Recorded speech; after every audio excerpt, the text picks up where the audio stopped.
I need a gun.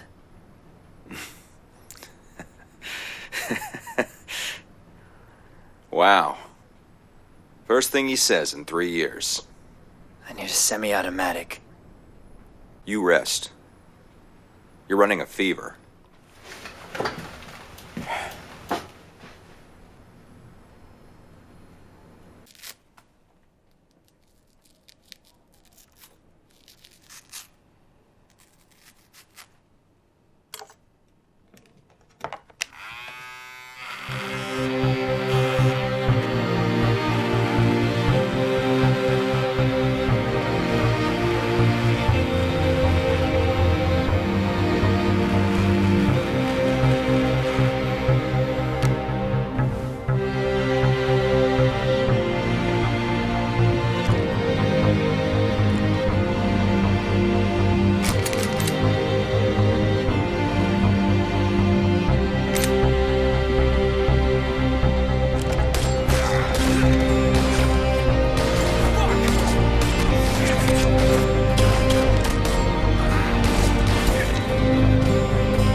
Failure to eject.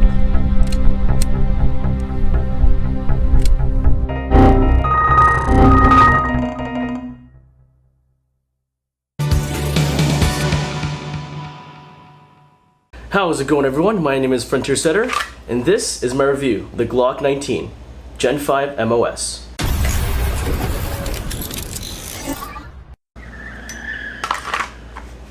Someone's doing burnouts out there. So, what hasn't been already said about this gun? I know I kind of came in here late to the game, but I figured I might as well just give my insights. If you don't know me, or if you're new to my channel, I have been basically shooting HK, double action, single action, hammer fired guns for the past 5 years almost exclusively.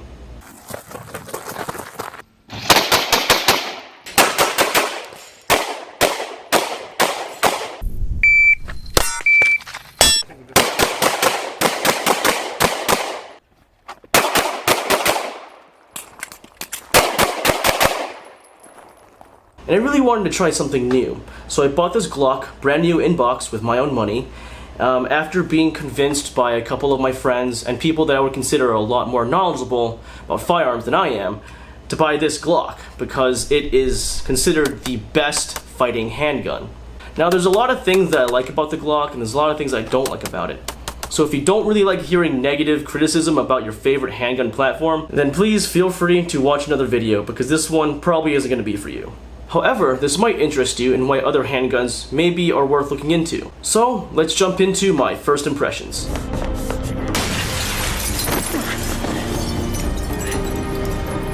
When I first got the case, I was like, it's a pretty nice design. I like how the Glock logo is basically the outside of the box here.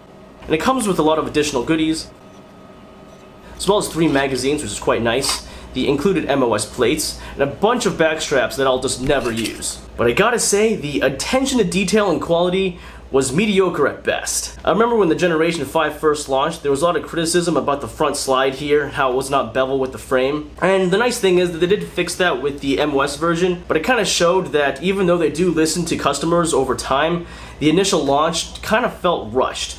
My front frame was already pig-nosed from the factory. It's slight, but it's there. And if you don't know what pig-nosing is, it's basically the front frame of your Glock will kind of bend upwards towards the slide. It doesn't really impact performance in any way, but it just kind of shows that the polymer that they used is kind of soft. And I'm not sure if that's by design, but that's just something I noticed. One of the new features of Generation 5 was its ambidextrous slide release. And when you take off the slide, it looks like they just hollowed out a big chunk of it on the inside to kind of fit the ambi slide release. And that didn't really seem that well thought out. Besides that, the whole gun just screams plastic. Now, I'm not a stranger to polymer guns or anything like that, obviously.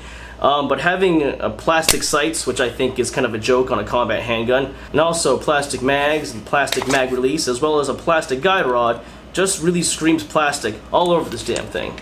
However, does this actually matter in regards to reliability?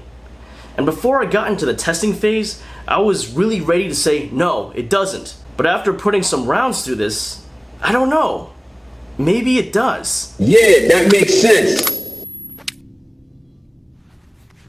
So during the initial testing phase of this gun, I have kind of realized that Glock's reliability is overstated.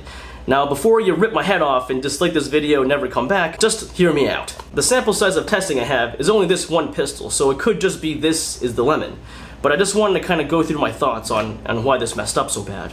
This Glock has a total of 7 malfunctions within the first 700 rounds of shooting. So that leads us to about 1 malfunction per 100 rounds, which I think is totally unacceptable. I have used CCI Blazer Brass, 115 grain, for the whole testing phase of this gun, and I don't think it's the ammunition because I have tested other guns with this alongside the same batch of ammo, and those guns never choked up. So I think it's just this Glock. The rundown of malfunctions was 4 failures to feed, 2 failures to eject, and 1 double feed.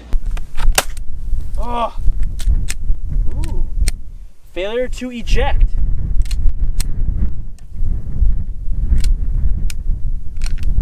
Failure to eject on the Glock. Interesting. And these malfunctions sometimes went hand in hand. If a round had a failure to eject, it obviously would make for a double feed if you tried to clear it, so on and so forth. Ooh. What the fuck? Failure to feed here. Let's just see if I can double feed with the Glock. There we go. And these malfunctions did occur during, I guess, non-traditional forms of firing, such as shooting from the hip, bump firing, USP, bump fire.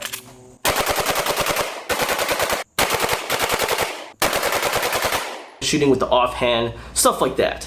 And I am aware of the limp wristing argument and how Glocks are more prone to limp wristing malfunctions simply because of how they're designed. However, my style of shooting has not affected my other firearms, and the weird thing is I tried to replicate the limp wristing malfunctions with this gun, and I wasn't able to. It ran flawlessly with significant limp wristing, as well as being able to be shot like upside down and other stuff. So I'm not sure what the malfunctions are caused from.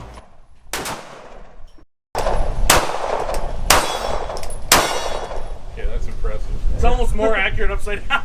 It's more reliable upside down too. This is kind of a contention against that. You could be confronted in a sitting down position, or you have something in your dominant hand already and you're trying to scuffle your shirt or something like that. I don't know. But you can't be always guaranteed a proper grip and technique during shooting. So I don't think that this limp wristing argument can be used against any shooter. I think it's just an issue of the firearm itself. So the fact that this particular gun is a little bit iffy on how you have to shoot it doesn't scream reliability to me anyways. But as I said before, I tried to induce the malfunctions and I wasn't able to. So this kind of leads me down the path of maybe the quality control of this firearm isn't the greatest. Maybe there's something wrong with the springs, maybe there's something wrong with the extractor, and I have heard that the Generation 5 magazines are just not as reliable as the previous generations, so this is something that I'm going to have to test out later on. The gun was also not cleaned or oiled prior to shooting. I brought this right to the range, basically from the factory standards. It even had the copper still lining the inside of the slide. And to my understanding, Glocks don't have a break-in period, unlike other guns. Oh, jam. Wow. Sick gun.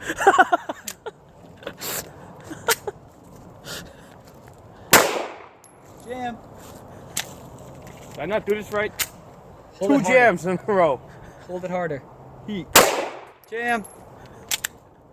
Is it the mag? FNX! Damn it. Alright, let's try again. Hold it harder. So I'm not sure why this one choked up so much. But like I said, I'm going to have to send this in the Glock and get it checked out and do another review in the future. But as it stands, I'm not very impressed with Glock's reliability.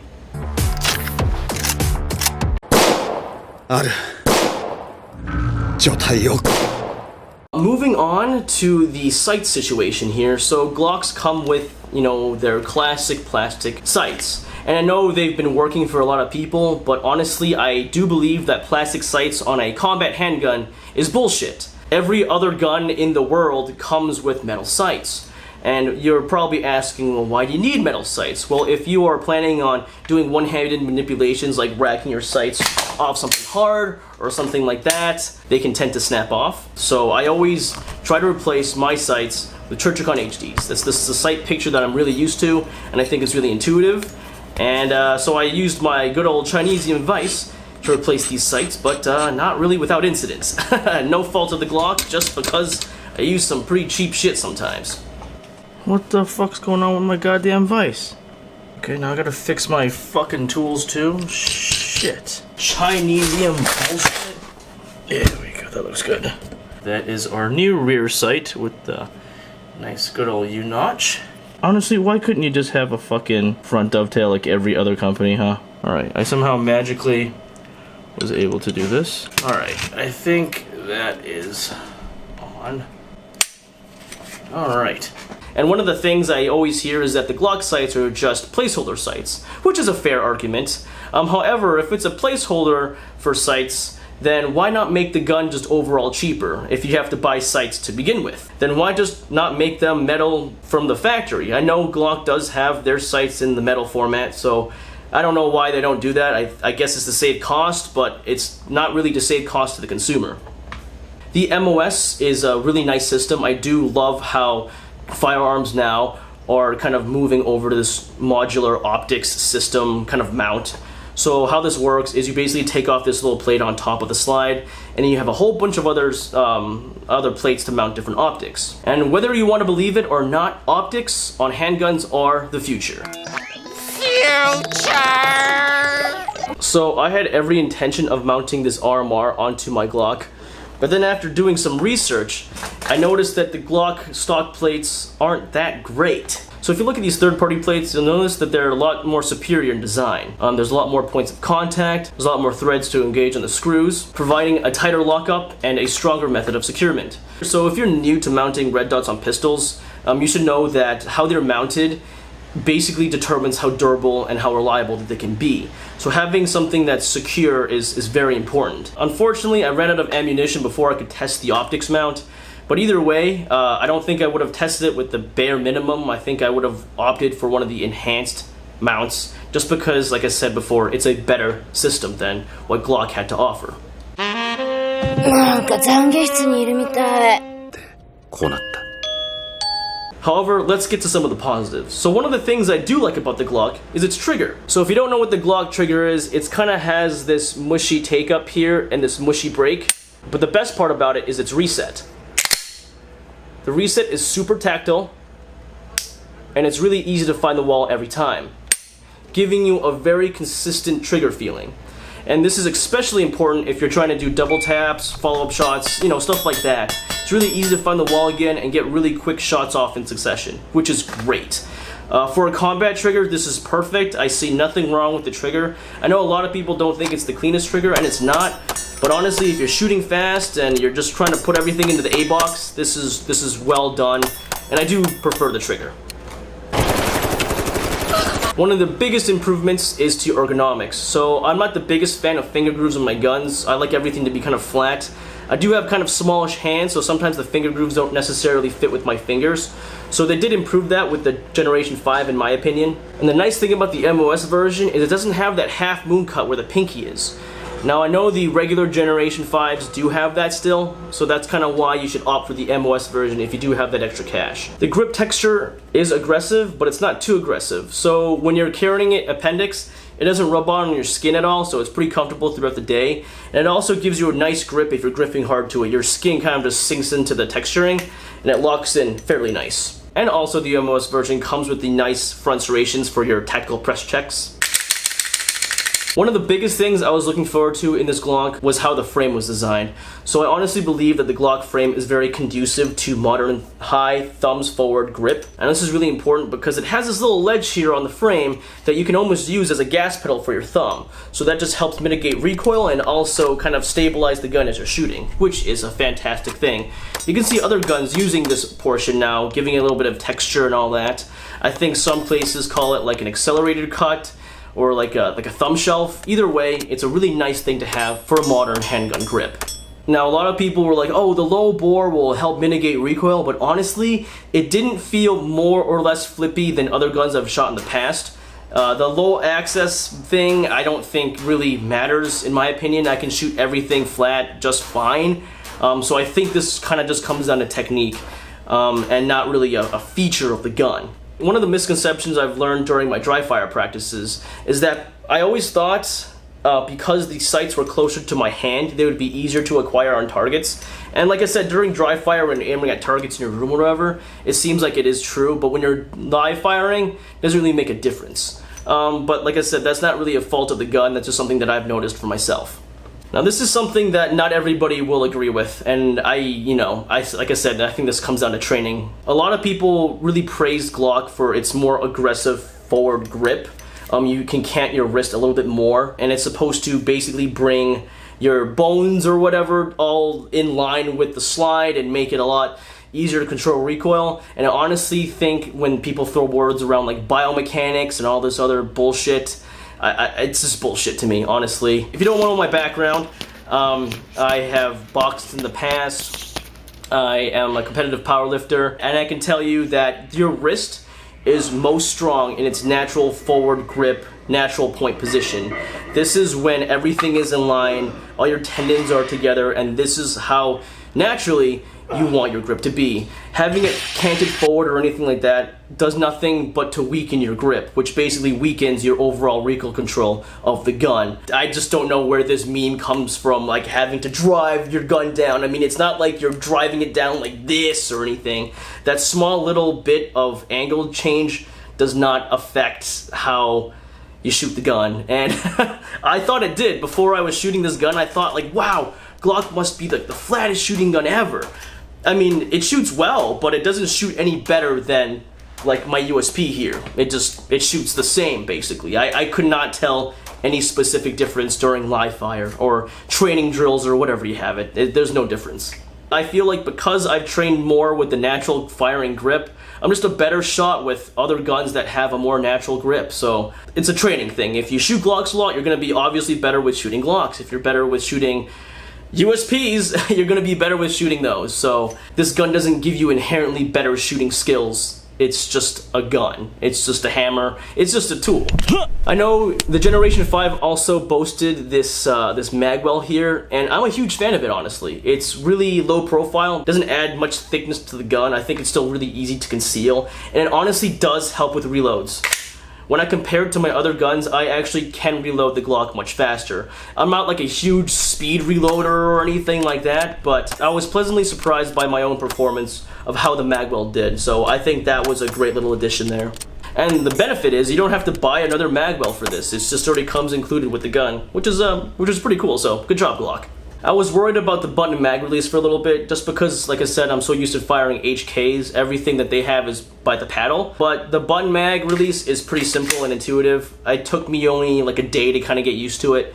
And I can't say I prefer it, but it is really nice. So one thing I did notice during reloads, sometimes if you're doing like an emergency reload, so like if the slide locks back, sometimes the mags would stay stuck inside the mag well too long. Now I'm not sure if this is because it's polymer on polymer, and if it was, you know, really humid that particular day, it would stick more. But that's just something to note, that the mags don't shoot themselves out. They just drop free from gravity. So if there's a little bit of stickiness inside the mag well, you do have to kind of strip them out sometimes. But that's just something small to note. Another benefit of the Glock is the disassembly. Field stripping this thing takes like a second. Obviously, you pull the trigger and then you just pull back on the slide and like that's it. Super easy. I was worried about that recoil spring at first, but during shooting and all that, I had no issues with that. That seemed to work fine. And one of the things I was confused about at first during the launch was the marksman barrel. Now everybody always says, it's a new barrel, it's like super accurate. Like, I honestly couldn't find any differences between accuracy between this and other guns. But the nice thing about it is it's like a hybrid barrel. So most Glock barrels until this point, and I think maybe Gen 1, I can't remember, they were polygonal barrels. So the inside wasn't just your traditional land and grooves barrel. It was like a hexagon that kind of spun within the barrel. And that's kind of what gives it its robustness and also its longevity. However, with Gen 5, they decided to kind of mix both. So it's still polygonally grooved. However, there's like extra grooves on the edges of those grooves, which is supposed to help with like competition hand loads for like bullseye shooting or something. I don't know. Or like lead, like just lead bullets, I guess. I'm not sure. But it's supposed to help with accuracy. And I guess if you have a ransom rest and you test them both side by side, it's true. But like I said, during live fire with just shooting and whatever, it feels fine. It's just another barrel. And I think the biggest advantage of this Glock platform is the simplicity in its parts. So if you've ever tried to change out a trigger on an HK gun, it's like a pain in the ass. You have to have like special tools, and you have to keep your springs in line or else they fly the fuck over the place. Kind of a pain. But with the Glock trigger, especially in this one, you kind of just punch out one pin and you can replace whatever you want in it. It's quite simple, and it's really nice. Everything's almost just a drop-in kit with this gun. It's the most minimum amount of parts to accomplish your task. And that's one thing I really respect about Glock, is its simplicity in parts. Now, like I said before, was this gun the most reliable gun I've had? No. But I do like how easy it is to switch out the internals if you see that you want different internals, such as trigger weights, how everything breaks. You can calibrate everything to how you want. I think that's a great thing. So Glock obviously has an incredible legacy of reliability. Unfortunately, in my case, I wasn't able to see it in this gun. This Glock right here is actually the most unreliable handgun that I've ever owned. If you can believe that, it's just... So I do think this gun is overpriced. So I did buy this brand new in box for $640, but if you look at its clones and its competitors, you'll notice that they have more features and they're just overall like a more complete package. Other options like the CZ P10 or the SIG P320 give you almost the same aftermarket, but they also seem to be a little bit more innovative. And I know you're probably saying, why don't you suggest the VP9? Well, I actually own a VP9 in the past, but I honestly feel like the VP9 it felt more flippy in my hands than other striker-fired guns. Even though the VP9 had a really clean trigger break, the reset was it was almost too positive, and it would almost throw your trigger finger off the trigger, inducing unwanted trigger slapping. But that's another story entirely. That gun is... I already sold that gun. I actually sold that gun to buy this gun. And as I said before, there's a lot of clone manufacturers out there. This would be Shadow Systems and Agency Arms. Now, I know Shadow Systems kind of derived a lot of their stuff and internals from the Glock platform, so that's why I'm calling it a clone. Now, I know those two other guns are significantly more expensive than a stock Glock, but looking at all the features you get from how the optics are mounted, the attention to detail on the frame and the slide, and how the triggers feel, I think if you're going to go the way of the Gucci Glock, you might as well just get one of those pre-built systems. So as I said before, Glock's strengths really rely on their robust aftermarket. And this really can't be understated enough. If Glock didn't have the aftermarket support it did, I don't think it'd be as successful as it is today. You get a bunch of sight options, the ability to fine-tune your internals and your parts, and you get good holster support. Actually, great holster support. So having a good holster is extremely important. You want a holster made by a reputable company and something that's gonna last a long time. Especially if you're looking for light or optic mounted options. Glock really has the most support in terms of holsters. Because what's the point of having a gun if you can't carry it other than for like collection or whatever? If you want a combat handgun, you should be able to carry it, and you need to carry it in a good holster. So I always recommend G-Code for my inside the waistband holsters, and Safariland for my outside the waistband holsters. Now, I was gonna buy a more expensive Safariland holster. This is just like a $40 one on Amazon, but it works really well. And I really wanted one as a light bearing option, so after I fix this Glock, maybe that's something I will invest in depending on the reliability. Another thing, what I've been told is Glock's warranty is fantastic. I know their customer service is supposed to be like top notch. So that's something that I'm gonna test out with the next phase of this review. Hopefully after I move, I can send this into Glock, get them to check this out to see if there's any problems with it. And then I'm gonna put another 5,000 rounds through this gun with an optic mounted onto it. Not with this mount. That would be quite silly, but I'll test the optics system with that after it's repaired, and I'll see how the reliability of this goes. So I can't stress this enough. This is just a sample size of one, but I gotta say it was disappointing to see this gun choke up so much. I really expected a lot better coming from Glock. It's disappointment that I've seen in other people. Oh, jam. Wow. Sick gun. And now I'm experiencing it for myself.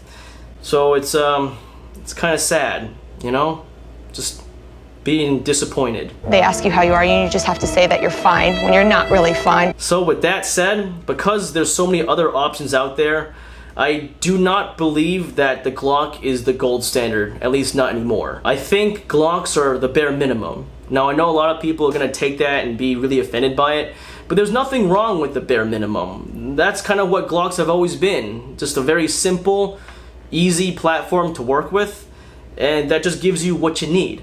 I guess we'll see on how this goes on phase 2. That won't be out until next year because, like I said, I have to move and get this sent in and do more testing and all that stuff. But either way, this gun isn't going anywhere. I still believe it's very valuable to own a Glock, much like owning a very standard direct impingement AR-15. The parts, magazines, all this other stuff, it comes very readily available. So if you do need to replace something, you can. And that's, like I said, one of the best things about the Glock platform.